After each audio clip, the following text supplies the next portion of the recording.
students, welcome back to chemistry class. So in the last class we studied the interconversion of states of matter, that is the transformation from solid to liquid and from liquid to gas and the back conversion too. Okay, and towards the end of last class we have studied two new terms, melting point and boiling point, and with that topic we will begin today's session, the melting point and boiling point. So we know the definition of melting point and boiling point. Melting point, the temperature at which a solid starts melting, and boiling point, the temperature at which a liquid starts boiling. Okay, and we have studied the melting point and boiling point of ice and water. And children, how can we measure this melting point and boiling point? Let's see that first in today's class. So we can measure the melting point and boiling point of any substance using a laboratory thermometer. Okay, in the simple method I'm saying, using a laboratory thermometer we can measure the melting point and boiling point. For the measurement of this melting point, we can take ice as an example. It's a solid substance, so we can take ice as an example. So suppose if we wanted to find the melting point of ice, so take some ice cubes in the transparent vessel. Ice cubes should be taken in a transparent vessel. Okay, how much quantity we need? Take that much quantity of ice cube in a beaker. So next thing, we know it is measured with the help of what? With the help of a laboratory thermometer. Okay, so we have to immerse one laboratory thermometer to this beaker. One laboratory thermometer should be immersed to this beaker. And for ice, we know temperature. If it is a large block, large piece of ice, means definitely we have to apply heat. Okay, and if we are taking very small cubes of ice, means we know no need to heat. The room temperature is enough for the melting of ice. Okay, suppose if we are giving heat, means the process will occur fastly. So here let's see the transparent glass bowl with ice cubes and thermometer, and observe it for some time. Then we can see when it reaches a particular point, this ice will start melting and we can find at least some water droplets in this glass jar. We wanted to see this change, that's why we will take a transparent glass jar. So when we are find the water drops in this glass jar, note down the corresponding temperature in this thermometer, and that will be the melting point of ice. We can see in 0 degrees Celsius it will start melting. Okay, before that maybe it's minus something like that, and when it reaches 0 degrees Celsius we could see water drops in this glass bowl, and that is due to the melting of ice. And children, if we need this process more fastly, means we can give heat. Okay, it should be heat using any of the lamp. If we are heating with a Bunsen burner or whatever, if we apply heat, means the process occur a little more fast. At the same time, boiling point can be measured by using water as an example. Okay, we have studied the boiling point of water. It is 100 degrees Celsius. At 100 degrees Celsius, water will start boiling. So in order to measure the boiling point in the laboratory, or we wanted to check, is it the 100 degrees Celsius, is it start boiling at 100 degrees Celsius, we should do the experiment. Okay, so for that, take some water in a beaker. Okay, so like how we done the previous one, the same way, take some water in a beaker. How much quantity we need? Take sufficient amount. And the same way how we done the previous case, place a thermometer, place a laboratory thermometer to this water, and to this water, for the boiling of water, of course we have to supply heat. So heat this water it should be heated with the source, light source, and when it's heated, we can see the temperature will be rise up. In this thermometer, the temperature will start rise up, and when the temperature is reaches at 100 degrees Celsius, when the temperature reaches at 100 degrees Celsius, we can see it start boiling and the water vapor is coming out from this beaker. Okay, when this thermometer, the temperature is reaches 100 degrees Celsius in the thermometer, we could find the steam is coming from this glass jar. Why the steam or water vapor is coming? Because the boiling has started. Okay, so in this way we can measure precisely the melting point and boiling point. So this picture of finding melting point and boiling point is given in your NCERT textbook. So when you are writing the notes, please copy that picture also. Okay, draw that picture also to your notebook. Now let's move to the second parameter that depends upon the interconversion of states of matter. Okay, at the beginning of last class I told you there are two factors that are responsible for the change in state of matter. One is temperature, that's what we were discussing, and the second one is what? Change in pressure. Okay, so temperature and pressure plays important role in the interconversion. Temperature we studied, and now we can move to the role of pressure in the change of states of matter.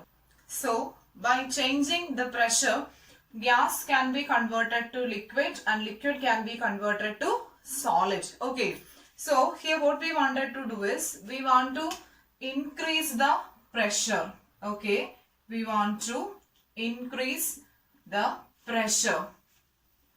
So we know in case of gas, how the particles were far apart. They have enough freedom to move anywhere. And when we will increase pressure, the pressure, what happens is that the movement of the particle is restricted. And it can be converted to the liquid state. Okay, by increasing pressure, a gas can be converted to liquid. Then what happened? The particles are come little more closer, not that much close, but compared to the gas, it is somewhat close in case of a liquid. Okay, and again we are increasing the pressure. Again we increase the pressure of liquid. Then what happens? The liquid will turns to solid. That means the particles will come closer. Like this. Okay, so we can say by increasing the pressure, the gaseous state can be converted to liquid and liquid can be converted to solid. And when we increase the pressure, what happens to the molecular structure of this solid, the gas, molecular structure of this gas? The intermolecular space is decreases. When it coming to liquid. Again when we apply pressure, it will again the intermolecular space decreases and it come closer and it turns to which state? To the solid state. So when we increase the pressure of the gas, what happen? This gas will be compressed. We are actually compressing the gas and that turns to liquid state. Okay, so that process of applying high pressure to the gas, that process is known as what? Compression or compressing the gas. Okay, so when a gas on compressing, we will get liquid. So that process is known as liquefaction of gases. The process is known as what? Liquefaction of gases.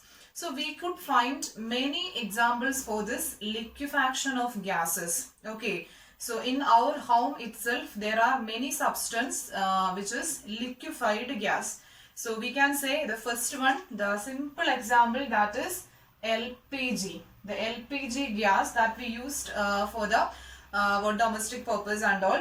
Liquefied petroleum gas. From the term itself we can say liquefied petroleum gas. So that gas is what? Gas is liquefied. So how a gas is liquefied? By applying pressure. Okay. So the next example we can say CNG. CNG means what? Compressed natural gas. Compressed natural gas. So how it is compressed? By increasing the pressure. CNG is actually a fuel. CNG is a fuel which can be used in even in vehicles too. We can use this CNG. So CNG also natural gas. It's natural gas and it is in the gaseous form, and when it is on compression, when it is compressing, it will turns to liquid state. It will turns to liquid state. And we know liquid ammonia. We heard the term what? Liquid ammonia. Liquid ammonia. NH3 is the formula of ammonia. Don't bother about the formula. We will study the formula later. So liquid ammonia. Note down the name. Ammonia. Then we know liquid nitrogen. We heard this term. Liquid nitrogen, etc. We know nitrogen is what? Nitrogen is gas. Okay, nitrogen is gas, but it can be liquefied. Okay, it can be liquefied. Then we will get liquid nitrogen. Okay, and at the same time carbon dioxide. Carbon dioxide can be compressed and it can be finally converted to solid state, and that substance is known as dry ice. I think you heard about this term, dry ice, at least in the general quiz competition and all. Dry ice, it is obtained by compressing carbon dioxide gas. First carbon dioxide on compressing, what happen? It will turns to liquid. Okay. Again we will increase the pressure. Finally it turns to solid state, and that solid form of carbon dioxide is known as what? Dry ice. And children, did you ever think why we are compressing these gases?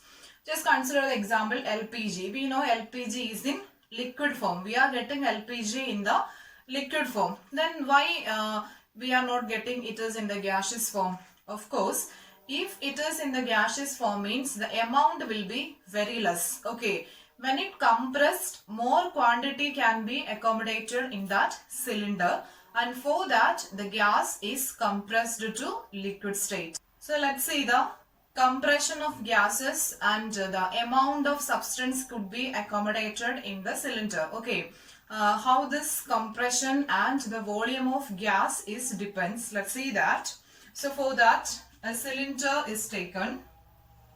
A cylinder in which a suitable amount of what? Gaseous particle is taken. Okay, suitable amount of gaseous particle is taken in a cylinder. So using a piston, we will compress this. Using a piston, we will compress this gas. Okay, then what happens? After this compression, of course, the volume of here, it will be up to here, but after compression, definitely the volume of this gases decreases. Okay, volume will be decreases. And again this one on compression. Using the same piston. Then what happens? Again its volume decreases. Decreases. The same cylinder we are taking, but the second one on again compression, its volume is totally decreases. Okay, so this is the situation when we will compress the gas. So you see the first case, maybe the same quantity only. Okay, but here it will be up to this level. Okay, but after combustion, after compression with this piston,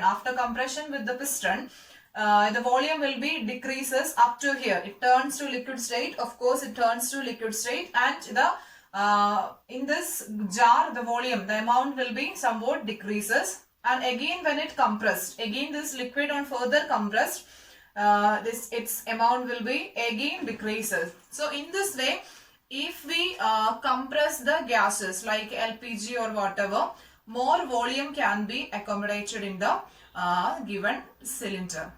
So children, just revise the points that we have studied today.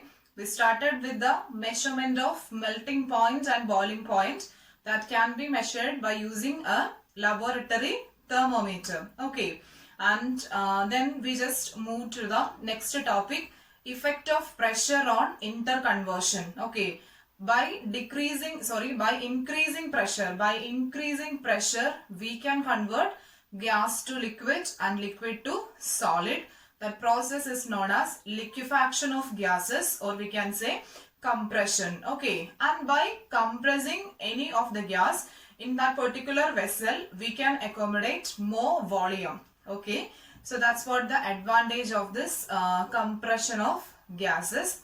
So that's all about today. Don't forget to write down the notes and submit on time. So children, see you in the next class, and thank you for watching.